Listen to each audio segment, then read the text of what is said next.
and they're just sort of we're all sitting there relaxing and just watching Harbour go by, and next thing there's a police launch, screaming sirens and lights and everything screaming towards the boat, and these guys are going, what's going on here?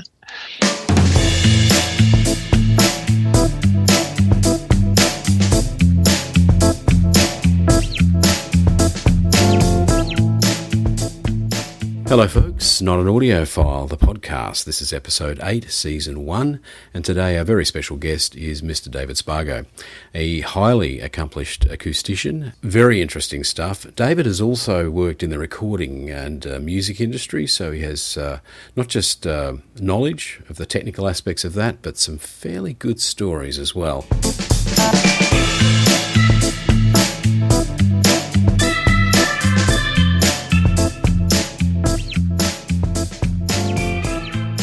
Your background in acoustics is extensive. Where did you get your start with that? Well, I didn't originally start in acoustics as such. I was always very early on. I was always fascinated with music and sound, and so that's what I wanted to be involved in as a career. And I played classical guitar, studied classical guitar as I was going through school, but I also started getting really interested in sound reproduction and things like that. I was setting up little PA systems in pubs when I was in high school at night as a job, just because that sort of thing interested me. And then I studied after high school. I studied electronics because I thought that was a good related business, or way into music and sound. And after I finished studying, I got my first job was with what was then CBS Records. In Australia, and I was the maintenance technician in the recording department at the record factory. Okay, wow. So I was servicing, taped, 24-track 2-inch machines or something, or no, it was all the 2-track material. So it was because it was the record factory. We were just dealing with the mastering. Doing mastering. Yes, okay. Yeah, so. The clue is in the title, really. Record factory. Yep. I wasn't really listening. Okay, so you got a good grounding in the mastering side of things there, obviously. Yeah, so I was maintaining all the playback equipment, like the 2-track tape machines, lots and lots of different types of tape machines there, and all the cutting lathes. Okay, wow, all right. We were also doing tape, cassette tape mastering as well. So there was a couple of different machines there for cassette tapes. But, it was mostly the vinyl mastering that I was maintaining, that chain. And then later I started, doing the mastering myself. Yeah, okay. Wow. So you skipped floor sweeping and you jumped straight into servicing what now would be the most collectible tape machines on the planet, I guess, because the two-track mastering machines were pretty special, weren't they? Like serious machines. Oh yeah. There were some pretty impressive machines there. Yeah.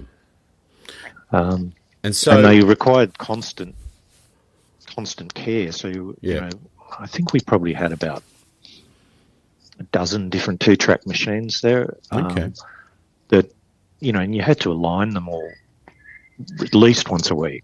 Wow. So it was like, you had to constantly work on them. And so the tapes, so where's the tape coming from? Now we're going sideways here, but I always wonder about this. So where does the tape come from? Where does the tape come from? Is the tape coming from the recording studio? They do a 2 channel or 2-track mix or something. Mix, yep. Yeah. Mm-hmm. Onto half-inch tape or something, or what's? No, generally it was onto quarter-inch. Just quarter? Okay, yeah. Yeah, but quarter-inch, 2-track two-track. only, like divided up. The quarter-inch is divided into 2 tracks only, obviously. Yep. Yep. And, we were getting local stuff plus all the international stuff. So they would, we'd receive lots and lots of tapes every week from all over the world for records that we were going to release. Yeah. And they'd all be duplicates. So they'd be, wherever the original masters were created, they would do a whole lot of duplicates and then send them all out to the various factories around the world. Yeah. Okay. So it's so effectively, so it's interesting, isn't it? So we used to talk about, this is an Australian pressing, this is a UK pressing, this is a Japanese pressing. I mean, this is how all that comes about, right? So there's all these different tapes, and then effectively different tape machines, which we hope are all, it was your job to maintain to perfection to some degree, and then there's the interpretation of how to deal with that tape and get that into, I don't know if the word I'm going to use is correct, but a lacquer, or what are you cutting on the lathe, on the record cutting lathe? Yeah, so it goes, the tape plays through the electronics of the lathe, the drive system for the stylus on the lathe. Yeah. It cuts a lacquer disc. It's basically an aluminium plate. Yeah. With a lacquer coated aluminium plate. Uh-huh. And that goes on the lathe, and then you get the cutting head cuts that groove into the lacquer. Okay. And the art when mastering then is to get the levels right, I guess, but there's an EQ aspect, and obviously then what's that? There's obviously there's a real knack to it, I guess. But do you want to throw some colour on that a little bit? What's the point of mastering, David? Could you explain? Sorry, Andrew, but explain to us what the mastering does. Well, there's a number of different aspects to mastering, and I guess that sort of over the years, it's the emphasis on certain aspects has changed. I mean, mastering now is different to what you would have considered mastering to be, back when we're making vinyl, a lot of vinyl. So when you make a vinyl record, there's a lot of losses involved. There's a lot of changes that happen to the sound just due to the physical components. So there are a lot of physical processes that have to be done in order to get to that point where you've got a vinyl record. Indeed. And so part of that mastering process is to try and compensate for the peculiarities of that transferring sound to that medium. So, for example, the whole reason that we have an RIAA curve is a big part is about how the sound excites the stylus in the lacquer. Low frequency components, if it wasn't filtered, so if you had a flat frequency response, then the grooves would be the way the grooves move around would be too extreme. Yes. So you have to roll out the bottom end. Yeah. To reduce the amount of movement in the grooves, and at the top end you increase the top end because it gives you some degree of noise reduction, because the lacquer's not necessarily completely smooth, so you get a lot of noise in there as well. Right. So it's both a way of managing the amount of space that the grooves take up in the low frequency and the amount of noise that they pick up in the high frequency. Right. So that's one way. So you've got that RIAA curve is really just there as a way of managing the medium. And you still got to do a lot of work. So when you're mastering doing a vinyl master, you're looking for you're watching it in a microscope while it's being cut. Wow. Okay. Right. Yeah. To make sure that that there's enough space for the low frequency content. So you're watching that the grooves don't cross over, for example. Yeah. Oh, right. Jeez. Or that the stylus doesn't go so deep that it hits the aluminium base. Yeah. So things like that. So when you say lacquer, the actual, the disc, the lacquer is aluminium. But the lacquer is what you're cutting, though. You're not cutting. You're trying to avoid cutting through into the aluminium, like the aluminium just holds the lacquer. Just holds the lacquer. Basically. And how thick is that lacquer approximately? Do you think? Not very thick, obviously. I don't remember, but it's not. Oh, come on! It was only the other day. Don't forget he's called Methuselah. Well, we haven't really told people. I mean, that this was all happening in the 60s. But no, it's not true. I guess this was this late 70s, early 80s, or something? Early 80s, or early 80s. Yeah. Yeah. And I'm going to guess and say it's, I don't know, 0.25 of a mil, if that. I guess is that. I mean, it's pretty. It would appear to be thick when you looked at it, I guess. But the care that you must use to handle these things, because any damage in handling on the lacquer is, I guess, potentially. I suppose it's pretty exacting, and you spend a lot of time inspecting it. There's a bit of guesswork. So one of the things that was always a challenge is that the level and nature of the audio program that dictates how long the side can be. So you have to kind of make some adjustments. So if you think that if you think it's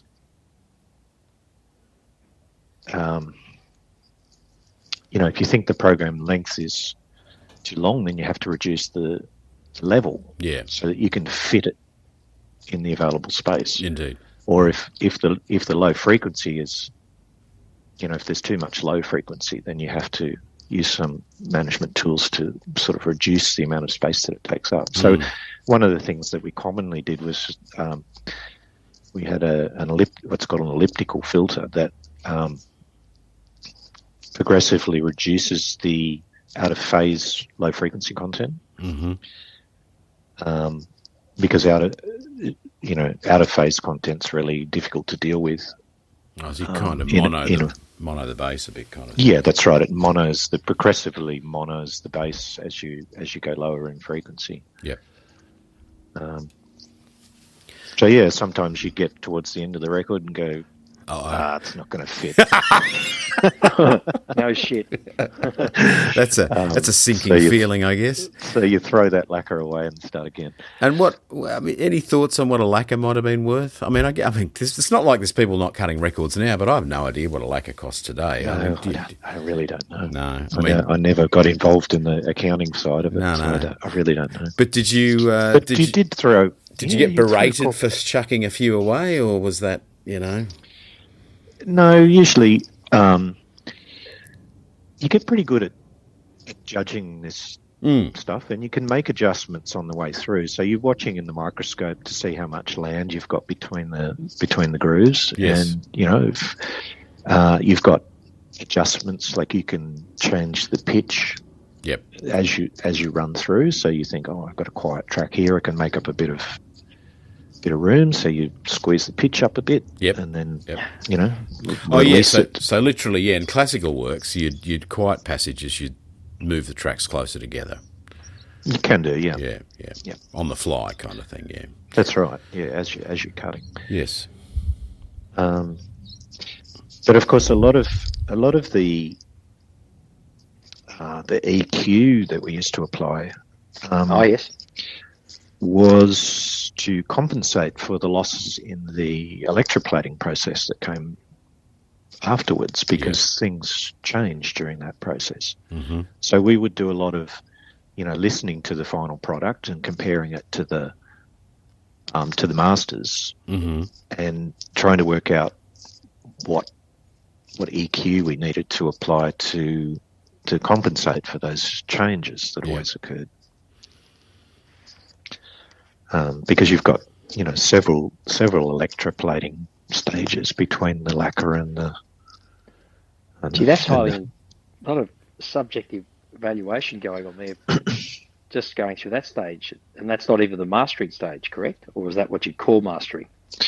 Well, it's kind of what we call mastering for that process. But I guess, another part of mastering is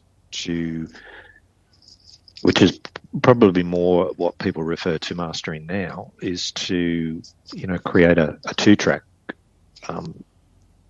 program that is loud enough, or has the right spectral balance, or, so a lot of the time, people might be concerned with how it sounds on how a particular track sounds on radio, for example. Mm-hmm. So if you've got some reference for how you think that should sound, then you can change whatever program you're presented with to better conform with what you think is the desired sound for radio, for example.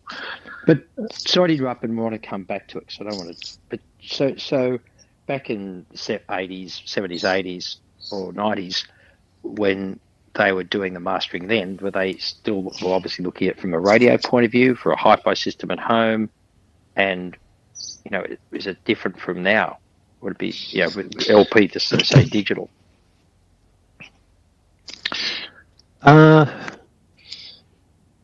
It's probably not that different, really. I think that when we were cutting vinyl, for example, particularly the local material would come in straight from the studio, and then we would make kind of, I guess, artistic adjustments to the way it sounds to our ears. We were the final stop before people got to listen to that program material.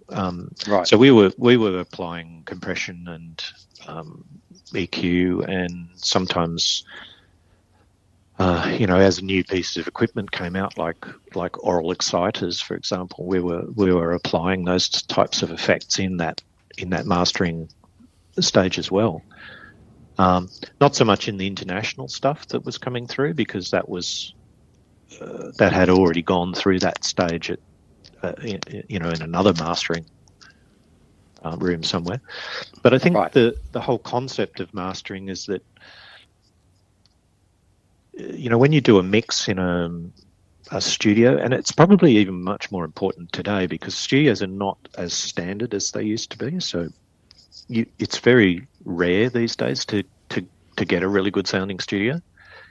Or a really good sounding control room, because people just don't seem to understand or care about, dare I say, the importance of a really good sounding control room.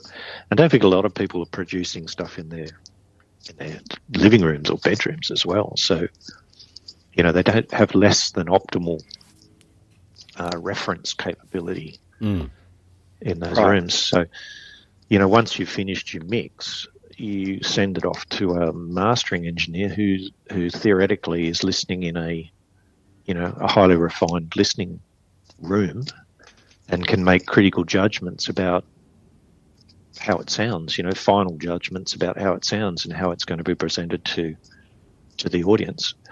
Yeah.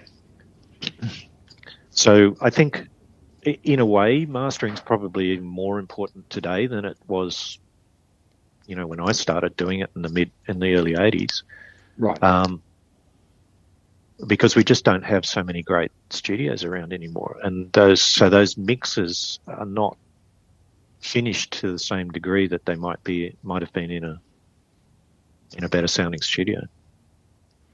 Yeah, I feel like in the mid '80s that which maybe is the peak of the analog era, that the tapes you received to turn into records would be pretty close. I would guess. Yeah, I mean the was, local product. I mean the ones that were created locally. But I mean, obviously the imports, as you say, the tapes were largely already an optimised. Well, that was the sound they wanted anyhow, I guess. And you just turn this into a record if you could, please, sir. I think is what they were, I guess, asking you to do. But obviously it was a little bit more creative control locally. But you're saying that they were pretty good.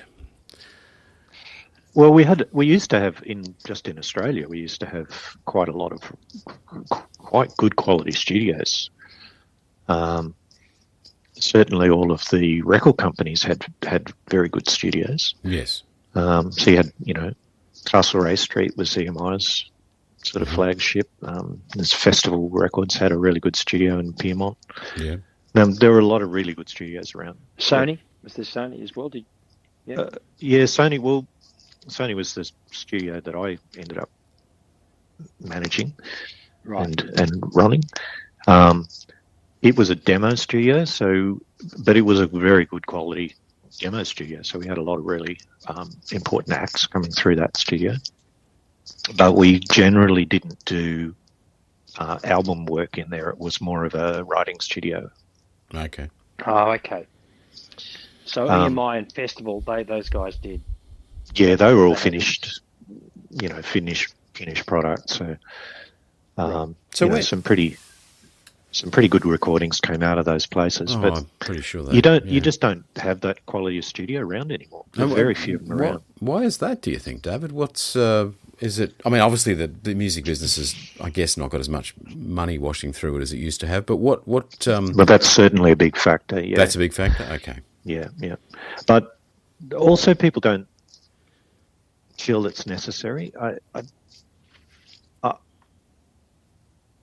It's very difficult for me to say whether this is, a good or a bad thing, because I'm a bit biased towards the, what I kind of grew up with. Yeah, of course. But I certainly hear it in the recordings. You hear recordings from the 70s and 80s where the recordings are immaculate. Mm. And you really just don't hear that anymore, or very, very seldom. They have a different quality. I mean, I still enjoy recordings, contemporary recordings, but they just don't sound the same. They just sound more digital or something, or what? How would you describe it? Do you think, or characterise it? I don't know. Actually, I haven't really thought about how I would characterise it. Perhaps. Well, if you're talking about from that period, the recordings from the 70s and 60s, 70s, and 80s or 50s, then you're also potentially would have been listening to it on a turntable as well, or can you tell? Say if you're listening to a CD or via streaming that something's been done a certain way back in the 60s, 70s, 80s, and you can still hear that quality through a CD player. I don't think it matters what the medium is. I think you can hear the quality.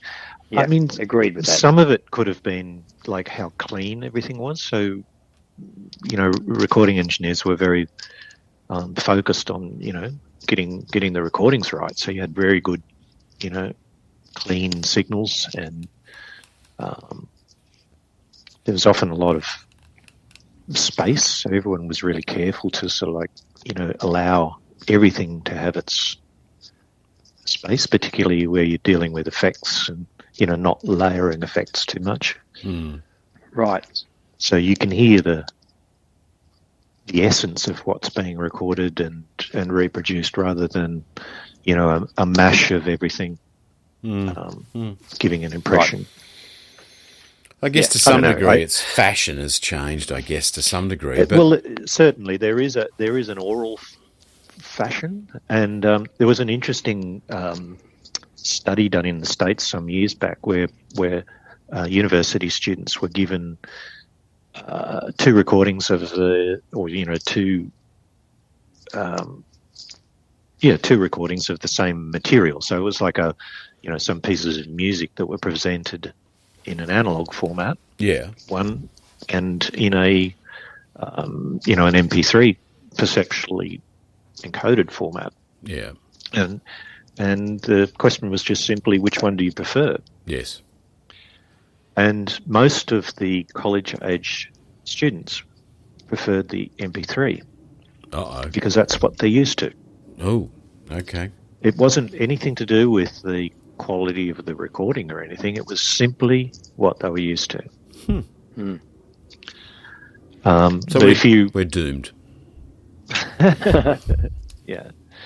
So it's just a different aesthetic, oral aesthetic that Yes. people are looking for. So, mastering is really, catering for that as well.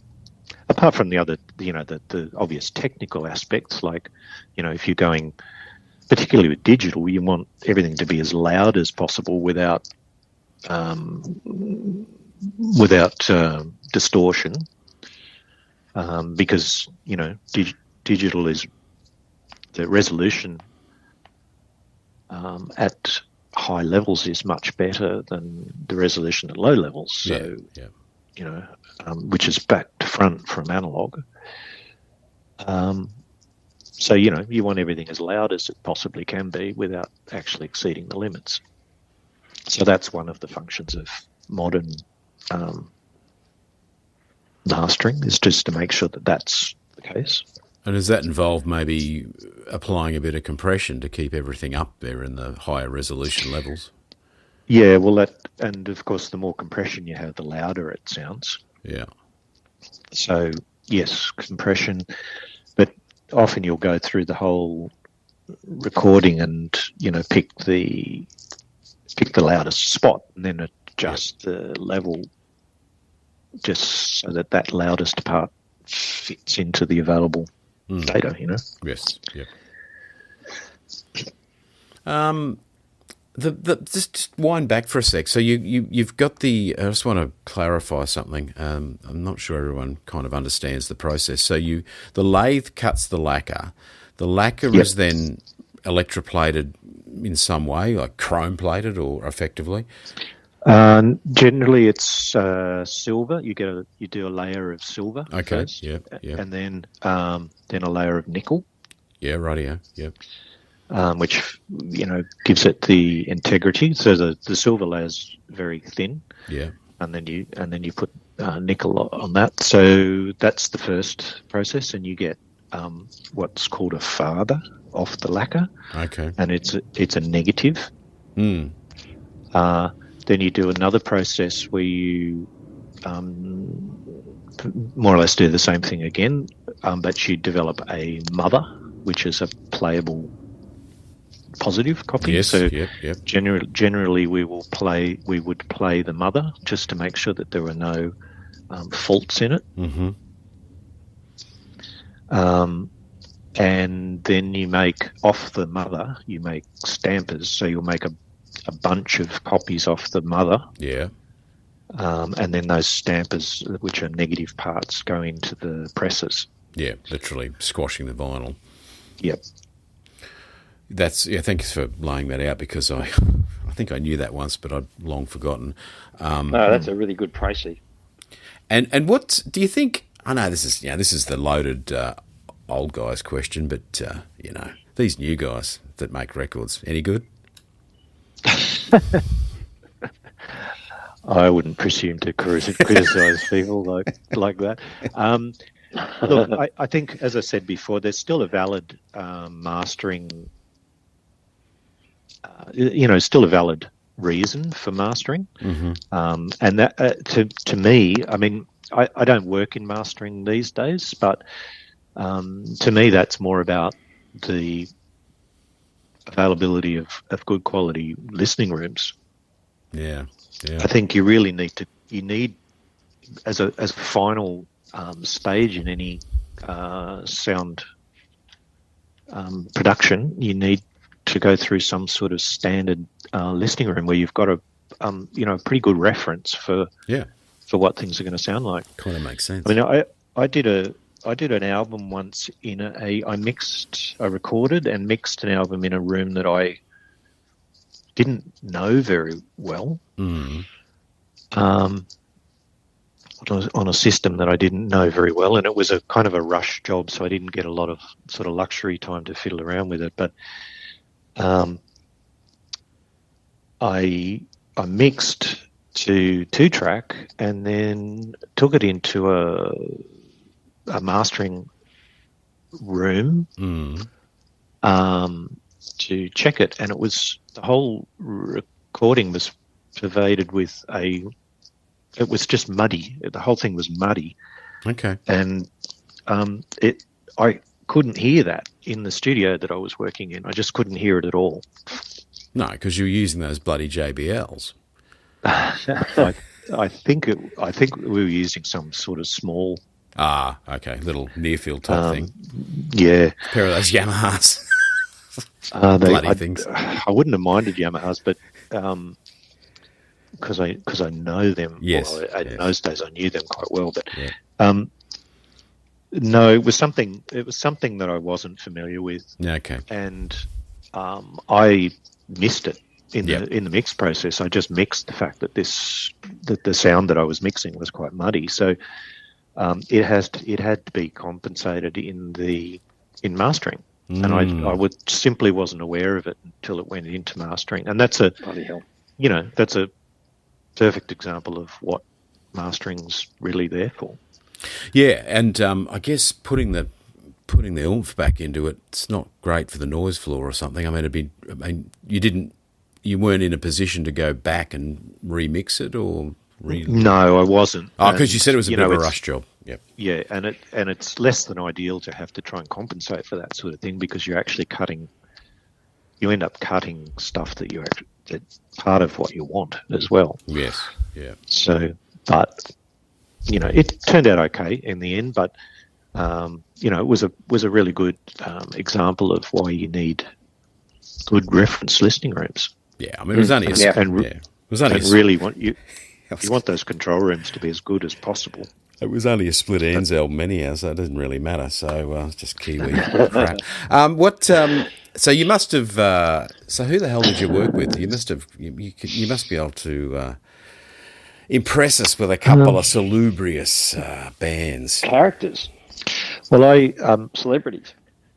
During my time at CBS Records, it was bought by Sony, so I ended up working for Sony Music. Mm-hmm. And I progressed from the record plant to the head office and built and ran the studio there. Yeah. So we had a writing studio. So as I said, I used to get a lot of artists coming in and writing there. So they would spend quite a bit of time in the studio preparing for album recordings, for example. Yep. So yeah, I worked with quite a lot of people. I did a lot of work with Midnight Oil. Okay. So they came in and did writing. So it was like about 3 months at a time for 3 albums. So I ended up Jesus wept spending a lot of time with those guys. We actually did an album with Eurogliders. Oh yeah. In the studio, they wanted to record the album in the studio, so we did that. Which album was that, as a matter of interest? That was not the one with Heaven on it, the one after. No, the one after. Yeah, that's a good recording. That album. What was it called? I've forgotten what it's called, but it's a goodie. Yeah. I'm sorry, Bernie and Grace. I can't remember the name of it at the moment, and I can't remember it either. And I've got a copy, but that's a good album. Pretty lively sort of recording, but sounds nice. And anyone else you care to? Look, there were lots of people. I had I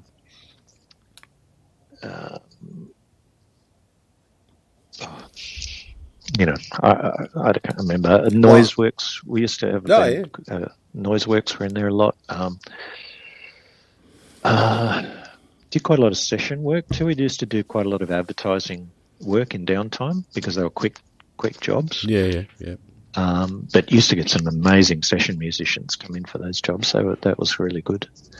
So were you doing the margarine ads? So you ought to be congratulated or whatever, or something-ated, satiated, or come on, Aussie, come on. Yeah, look, we used to do stuff. So we used to just hire out to advertising agencies, and they would bring in their own production people and just run through. But they were usually only, 2 or 3 day jobs because they'd be recording, a 60-second jingle or something like that. Yeah. But I used to do, I don't know, there was some spoken word stuff. Actually, I recorded, so we've spoken about Neville Thiele a bit. I mean, well, I was going to have a quick break, and we were going to have a quick break and get on to Neville Thiele, but I thought I'd. Oh, but hold on. Sorry, Andrew. But I wanted to hear celebrity sightings first. I really desperate. Just one thing. Were you going to mention Neville Thiele's acting brother? Yes, I was. Right, go ahead. So Leonard, I think it's Leonard Thiele. It is Leonard Thiele. Oh, hang on a minute. So you're telling me Neville Thiele was the brother of Leonard? Yeah. Homicide actor. I'm an idiot. Yeah, that's right. I'm an idiot. Really? That's right. That's amazing. Yeah. Wow, what a voice. Both of them started in acting. Neville was an actor as well in his early days. Is that a fact? And but Neville became more interested in the engineering side of it, so he sort of left it. But Leonard just went on, continued doing it to his whole life. But he used to come in and do poetry. Yeah, I remember that. Recordings. Yeah. So I recorded quite a lot of The Man from Snowy River, etc. That's right. And that was sort of that I was Love a fun. Sunbird Country. Was his? Yep. So he used to do those kinds of things as well. He was great. You had 2 rubs of the teal, so to speak. Yes, yeah. Not sure what that means, but it's. And which brother did you? Even though we're going to come back to Neville, but which brother did you? I guess you met Neville first, or knew Neville. No, I actually met Leonard first. Oh, is that right? Okay, all right. Yeah. So I met Leonard quite early on in my career and did a bit of work with him, and it wasn't until much later that I met Neville. Okay. Geez, that family was kicking some goals, weren't they? Yeah. Jesus, yeah. So look, I can't. I think you got to give us. Okay. We're going to move on from the recording studio stuff, but you have to give us one hot story. Celebrity, you got to give us, or even a couple. Maybe you can leave a name out or something to make it. But can we pixelate it? We might pixelate it. Audio pixelated, but audio pixelated. Yeah. I mean, there's. It doesn't. I don't know. I mean, there must be rampant. Must be rampant. There must be rampant stories. The last time I was talking to someone in the music industry, I asked them the same question. They said, "Look, I can't really say, but." And it was someone who worked at EMI, and it was really just someone who he had to hold up in the lift as they went down after a session because he was so off his tits. Basically, too much enthusiasm. He had worn himself out, I guess. So he's fruited right. And there, of course, that story becomes much more interesting when you know who it was, which we're not saying. But you may have something juicy, David. Fire away. Look, there's lots of stories, but when you put me on the spot, it's sort of I don't know which ones I could tell and which ones I can't, sort of thing. David, is it okay to prompt and you sort of swat it to the side or say, no, I'll take that one on? What about the story? No, you've regaled one or two without names. Well, there was that time on that boat, on that harbour cruise, but we're not talking about that. There's a boat cruise or something. Yes. Well, we don't have to name the what happened? The one on the boat. The one on the boat. Yeah. So we had a very prominent international act come to Australia at one stage. Okay. And what style of music did this prominent act perform? Do we need to go there, mate? We don't. Okay, obviously classical musicians. Oh, classical musicians. The Russian symphony or something like that, they like to go off. Let's just say it was an extremely famous entertainer. Okay. often when international, because I was working at the head office at Sony, we would often do parties and functions for the visiting artists. So, and because I was on the technical side, I was always really heavily involved in getting everything happening. So I was always in the organising group, and so this one particular artist had. We were taking them out on a harbour cruise, and which was a favourite one because it good looking harbour in Sydney, and people like doing that. So anyway, but they wouldn't get on the boat with everyone else. They had to have a special stop where we went and picked them up. Okay. And right. Was there sort of the grand entry? The grand entry, yeah, and everyone had to be there. But the interesting thing with this one was that usually it was just executives and people like that would go on this, but this particular artist had said that it would be nice to have for people to bring their kids along. Oh, he wanted. That's nice. That's lovely. He wanted them to. Yeah. He wanted everyone to bring their children along. Okay, bring their children along. Yeah. So let's make it a family event. So everyone brought their little kids along. Right. Now, so there was a boat full of parents and children, basically. Okay. Oh, lovely. And so anyway, when this person got on the boat, they came down to the boat where everyone was on a lower deck in the boat, and there was a stairway. So this artist got on the boat on a upper deck and walked down the stairs, and there was a big kind of entrance, and everyone was standing around waiting. And then one of the kids that was one of the executives' little boys, who was about, I don't know, must have been about 5 or 6, was a particularly precocious little fellow. Yeah, ahead of his time. Ran up to this poor bloke at the bottom of the stairs. Yep. And then stood there with his hands on his hips, staring him in, eyeballing him. Yes. And so he's bent down to go, "Oh, hello. Who are you?" And he's just punched him in the stomach. Just a clarification. This little kid, the child punched him in the stomach. Punched the very important musical celebrity in the stomach. Yeah. Wow. Luckily, it wasn't any lower. I mean, that would be. But he must have hit him in the solar plexus. What happened then? Can you? Well, he doubled over, and kind of everyone there was just this gasp, silence from everybody. And I was standing right beside him. I was standing right beside the stairs because that was my kind of technical position. Was there? Can you do an impression of the musician that we're speaking of when he bent over to ask the little boy what he was up to? Can you do the voice a little bit? No, I can't. But anyway, he handled it very graciously, and much to everyone's relief, he was he was alive. Okay, about it, yeah.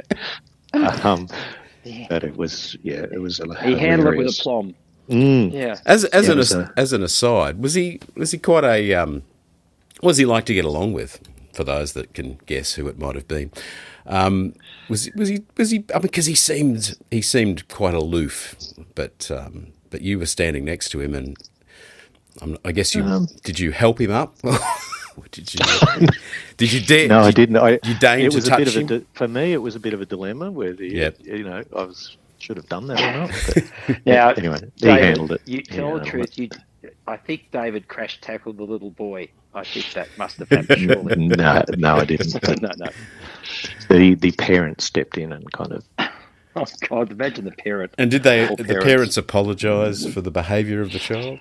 Oh yeah, look, there was a lot of profuse apologies, and I bet there was things like that, but it didn't detract at all from the hilarity of the situation. The hilarity, I guess, happened sometime later after the guest had once again gone to the upper deck and jumped off at another dock. Well, yeah, because it all ended well. It was hilarious, but Yes. I guess it could have been different. But, Oh yeah, it's but I've always found that the biggest, almost always the biggest artists are the most humble, actually, in the way they deal with people.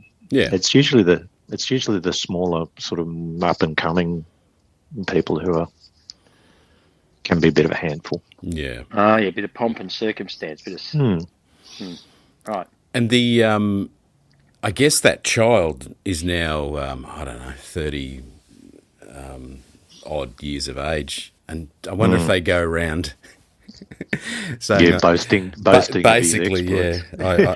You wouldn't believe what I did when I was a child. All right. Well, there is a competition, folks. If you know who we're speaking of, don't put it in the comments because we won't confirm or deny. And the comments, by the way, are best entered into on our YouTube channel, Not an Audiophile. And there's 2 YouTube channels called Not an Audiophile. We're the newest one, and it's Not an Audiophile podcast. But anyhow, you'll find us. It's the standard logo. But yeah, you could make comments there, and we may conjure up a prize, maybe a pair of Sirhan and Swift Mewtwo speakers or something like that if Brad's feeling generous. Probably not. That's a joke prize. But yeah, thank you, David. That story is I guess for Brad and I more entertaining. We know who it is. One? Isn't there another nautical one, David, as well? Or we? See, the other nautical one that you mentioned the other day, I believe you can say who that was because they don't exist anymore. I'm not sure, but I mean, when I say they don't exist anymore, they no one cares. Jesus. I don't know about that.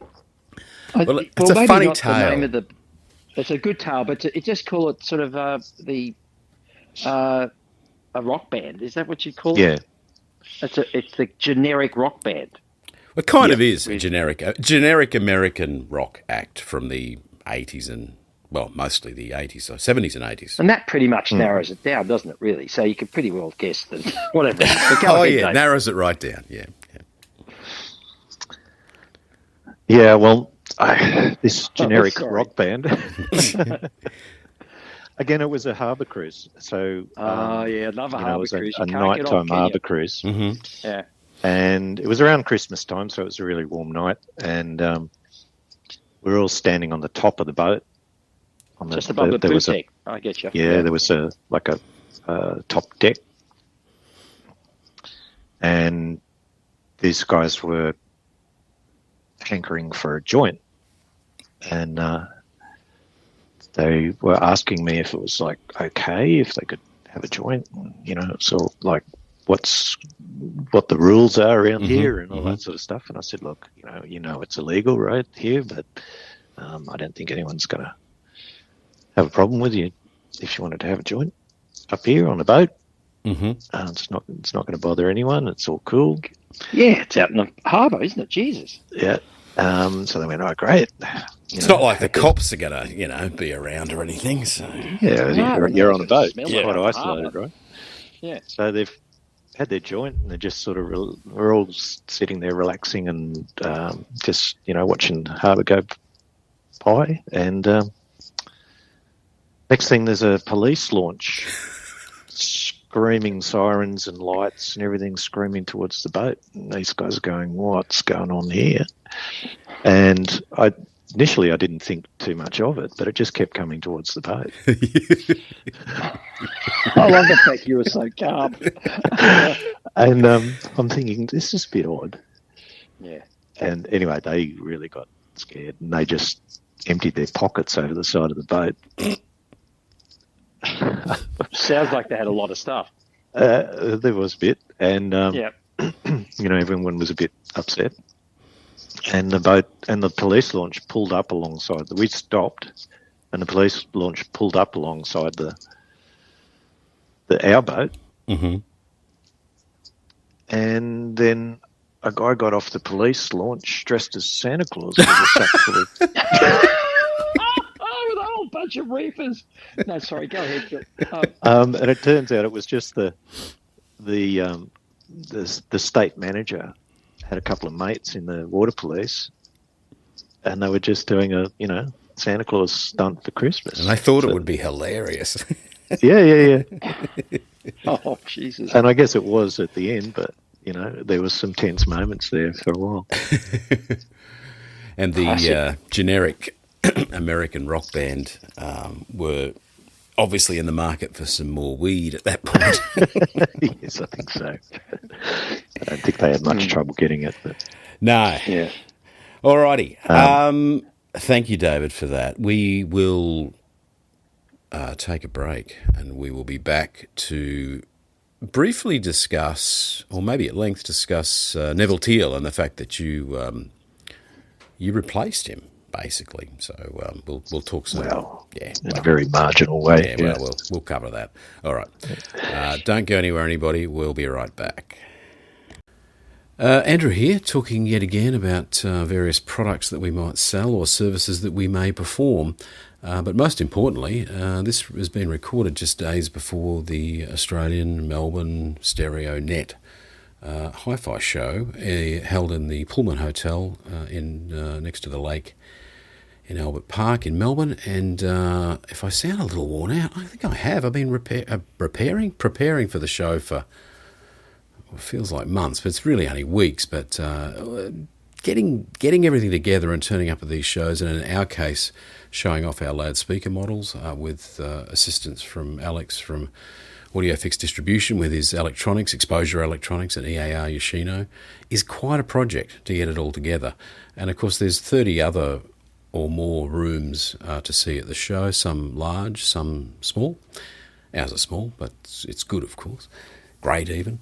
But yeah, you should come and have a look. The people who show up with their gear have actually made an enormous amount of effort. I guess coming from Queensland, we make even more effort because we have to get it further, and get ourselves further. But be assured, the exhibitors at these shows are trying very hard to put on a great show, and it's well worth coming and seeing what they have on offer. It's certainly a great way to spend probably almost a weekend. I don't think you can get around the show in a day, so do allow some time. So we're in 2204.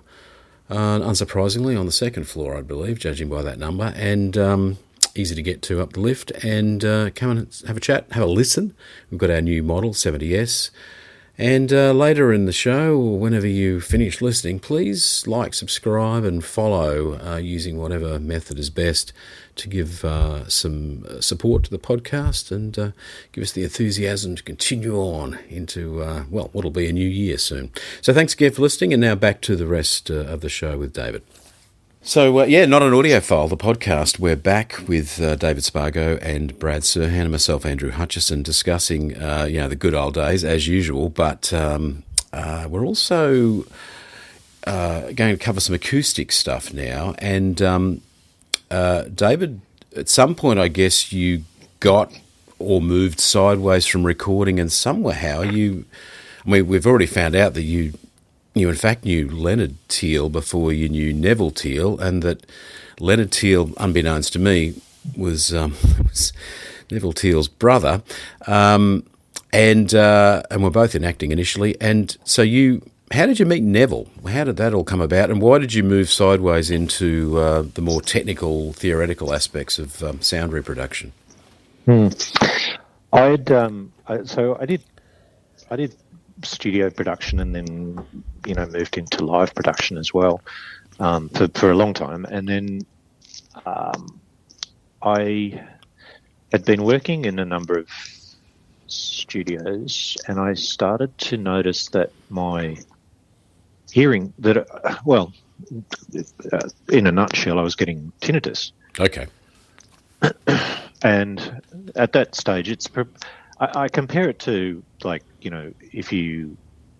when you discover that you need to start wearing glasses, it's like you go through this period of, denial and, resistance and catastrophe and all this sort of stuff. And I did that when started realizing that I wasn't hearing quite the same way as I used to, and I kind of catastrophized over that and went, well, that's the end of my production career. Sounding a little petulant, like one of your artists. Yeah, and so I really was thinking, well, how do I move on from here? And I'd always been really interested in why different studios that I worked in had particular sounds, because most studios have quite a distinctive signature sound, except for the very good ones, which don't have a distinctive sound.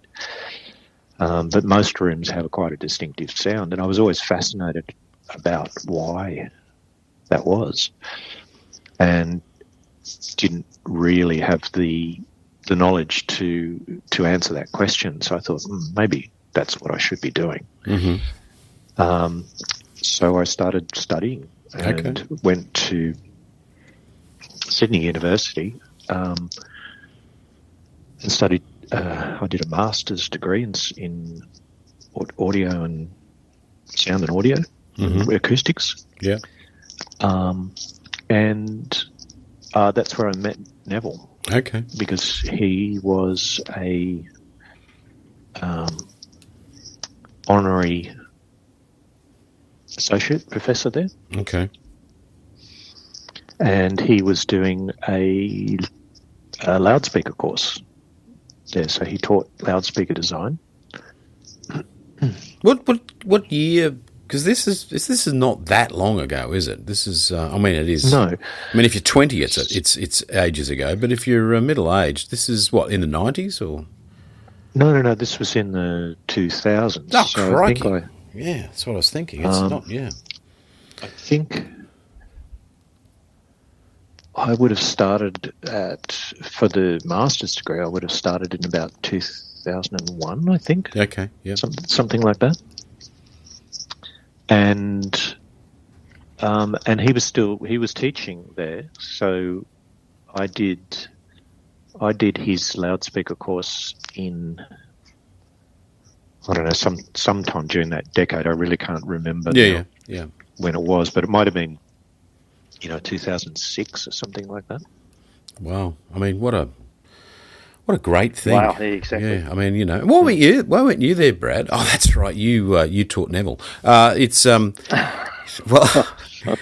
it's that's cruel, I mean, mate. that's cruel. Sorry, but it's no, it's true, isn't it? It's just an amazing. I mean, the guy at this joint was I don't know, was he 60 or 70 or how? Oh no, he was in his late 80s. He was in his late. Amazing. Oh, hang on. Late Yes, 80s. I'm forgetting that he's not been around for a few years. Yeah, so he's in his late 80s. What a joy! And he was as sharp as, I guess you're going to tell us. Absolutely. Yeah. And he was still churning papers out right up until the point where he passed away. Okay.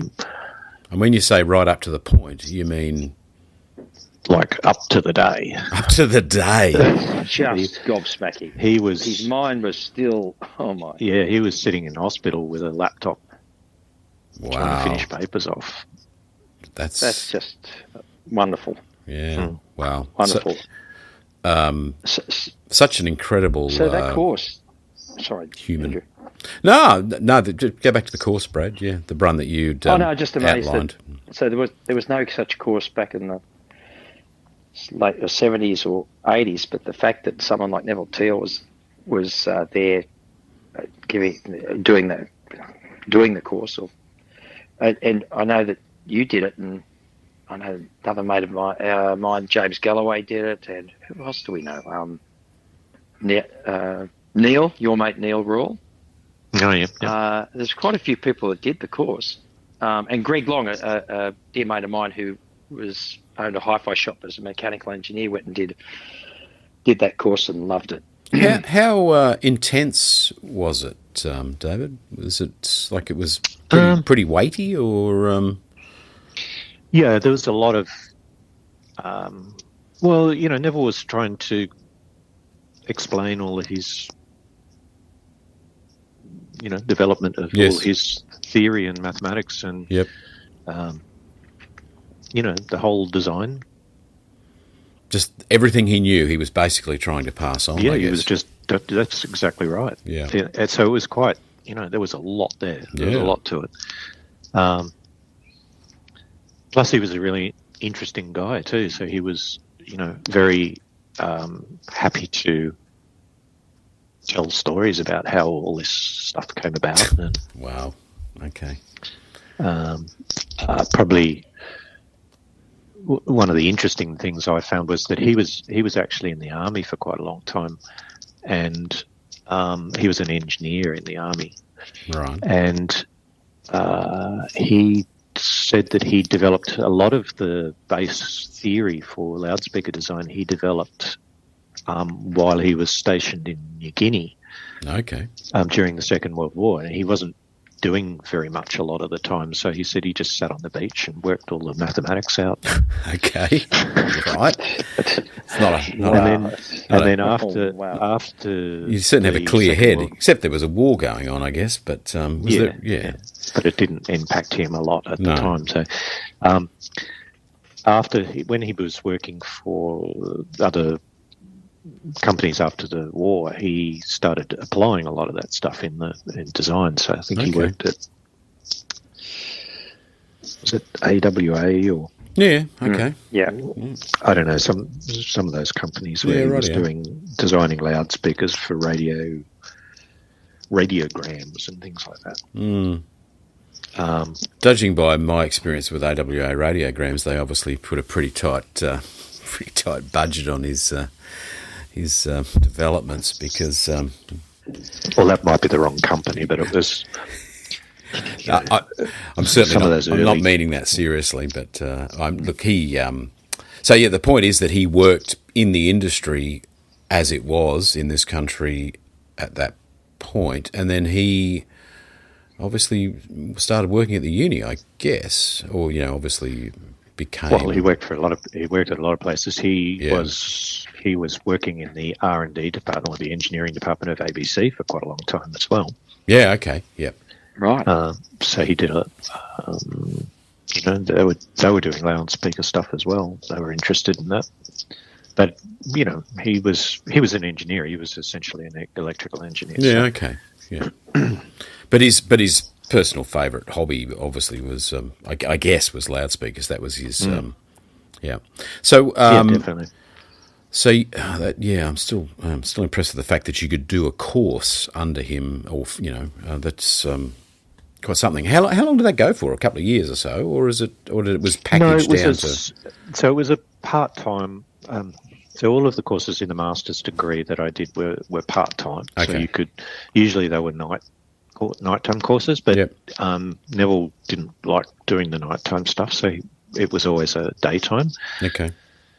And that was one of the difficulties. I think the courses were not particularly well attended because they were usually on a Friday afternoon. Yeah, okay.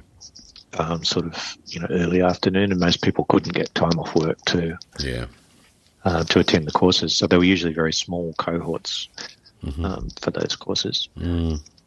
And it was a one-semester course, so it was like,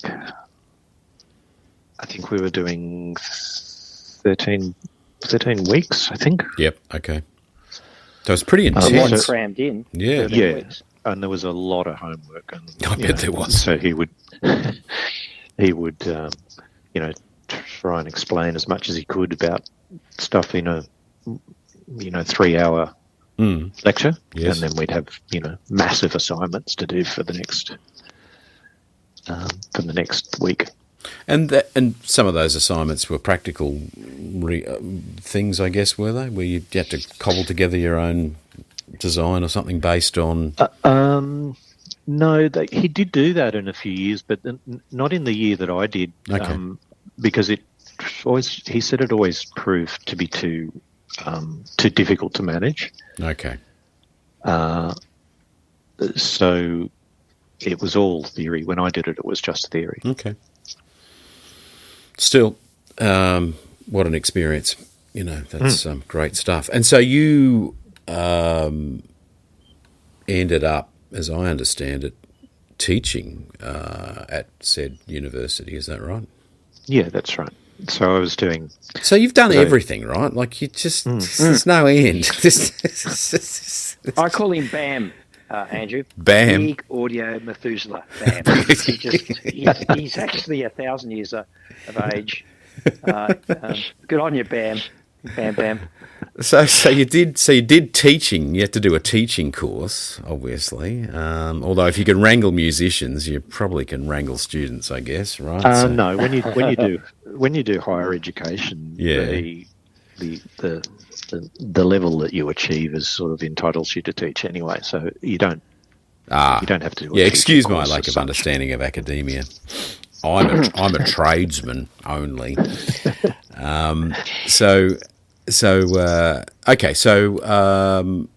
you start teaching the acoustics that you learnt under Neville and other lecturers. Yeah, I was doing some teaching of acoustics and I co-presented Neville's course the year after he decided that he couldn't do it anymore. Yeah, okay, yep. Which was a daunting experience. When you say sat in the classroom to make sure that. So he goes. Neville sat in the classroom. Yeah. Oh God, that would be daunting. So doing him justice. So he asked you. He said, "Well, David, you can take this course over because you've got the skills for this. And by the way, I'll be sitting up the back taking notes." Yeah. Oh dear. Yeah, it was quite intimidating. But so there was you and Dr. Denzel Cabrera as well, wasn't there? That's right. Yes. Would he sit in Denzel's as well? Yes. Yeah. Oh yeah. Yeah. Oh, that's good. The students must have felt reassured that they had the rear guard. Yeah. The big audio rear guard there. He could interject at any time and go, "No, that's not right. That's not how you do it." And did he? No.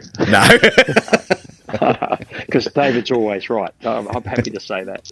Well, no, he's just very. He's a gentleman.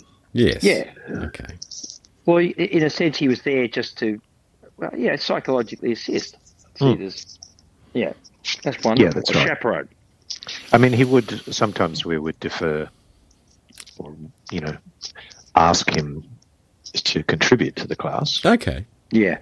But generally it wasn't, he wouldn't interject. Yeah. And that's incredible. Actually, that's such a joy to hear that. That's wonderful. We didn't really cover this, but I mean, he was as a human, he was a great bloke, is what you're saying, David. Yeah, he was a lovely man. Yeah. Okay. Wow. Very humble. Yep. Very, very likable character. Wow, and for those listening who really are wondering who we are talking about, I mean, Neville Thiele is the T in TS parameters. So Thiele small. Yeah, Thiele small parameters, which is all about. Well, I mean, that part of his work is about predicting bass alignments, but he wrote many papers, obviously. Yes, I think he's got over. I don't know. He wrote some 40 papers. Yeah. In his lifetime about loudspeakers, crossovers, various other things.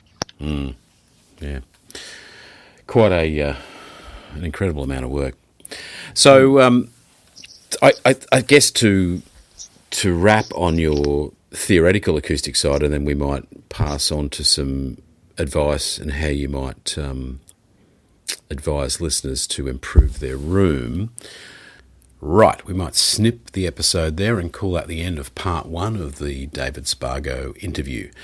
Thanks for listening today. I hope you found it as interesting as I have. The guy is a genius and the stories are amazing, and there's more to come in part 2, mostly about room acoustics. Now, if you've enjoyed the podcast, and we're hoping you have, please like, follow, subscribe on the whatever way you're listening to it, whether it be Spotify, Apple Podcasts, YouTube, what have you.